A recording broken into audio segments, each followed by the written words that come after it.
नमस्कार विद्यार्थियों। भारत के भूगोल में आज हम बात करेंगे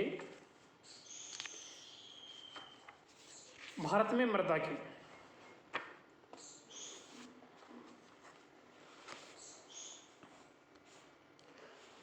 मृदा का अर्थ एवं परिभाषा।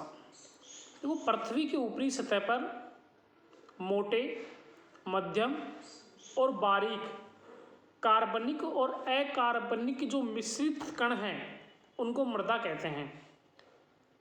यानी पृथ्वी की जो सतह है उसके ऊपर छोटे से जो बड़े कार्बनिक और अकार्बनिक मिश्रण जो कण होते हैं ये सब मृदा में सम्मिलित किए जाते हैं। मृदा विज्ञान भौतिक भूगोल की एक प्रमुख शाखा है जिसमें मृदा के निर्माण, उसकी विशेषताओं एवं धरातल पर उसके वितरण का वैज्ञानिक अध्ययन किया जाता है। अब हम भारत में जो मृदाओं की बात कर रहे हैं तो भारतीय कृषि अनुसंधान परिषद ने भारत की मिट्टियों को लगभग 8 भागों में बांटा है।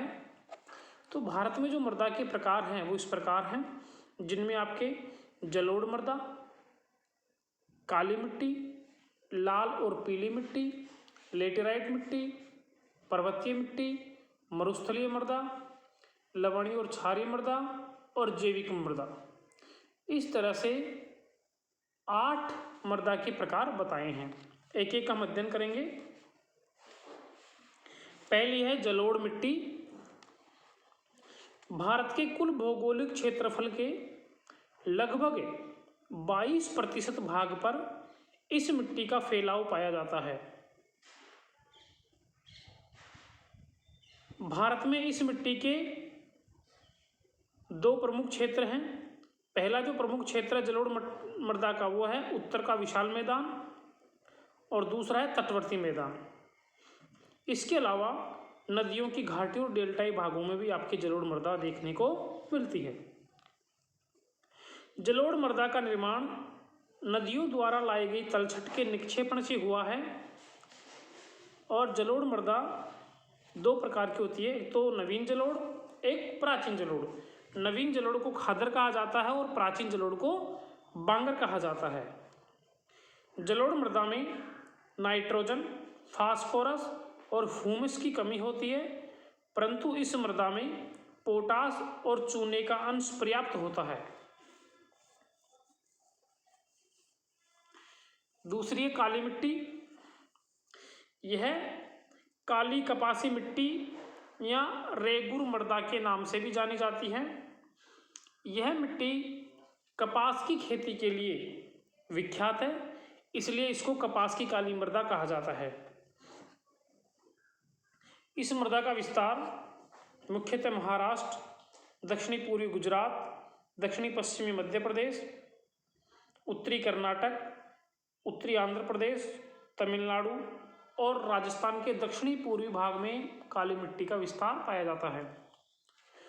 इस मृदा का निर्माण बेसाल्ट प्रधान लावा पदार्थों के विखंडन से हुआ है।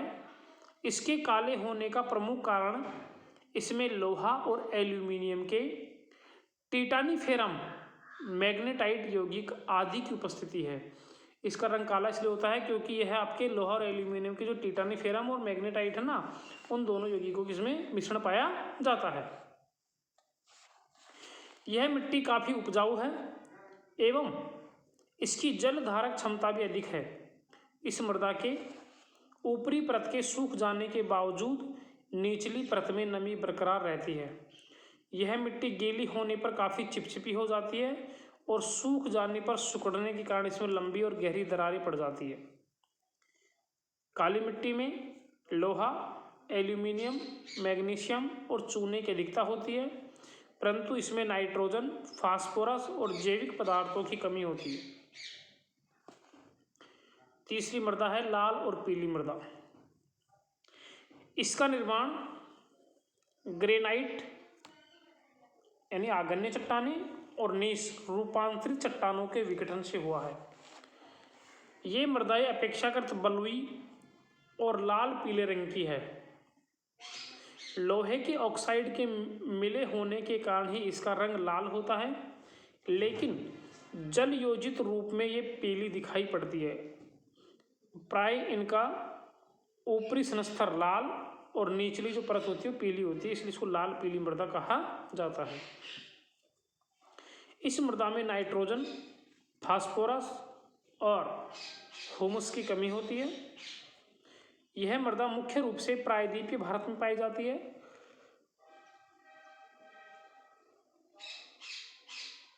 तमिलनाडु, कर्नाटक, आंध्र प्रदेश, उड़ीसा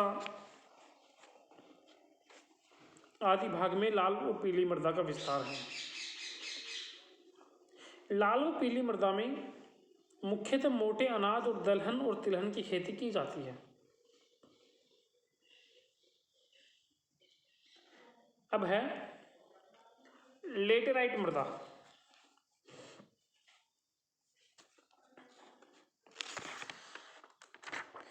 इस मिट्टी का निर्माण आर्द्र और शुष्क मौसम के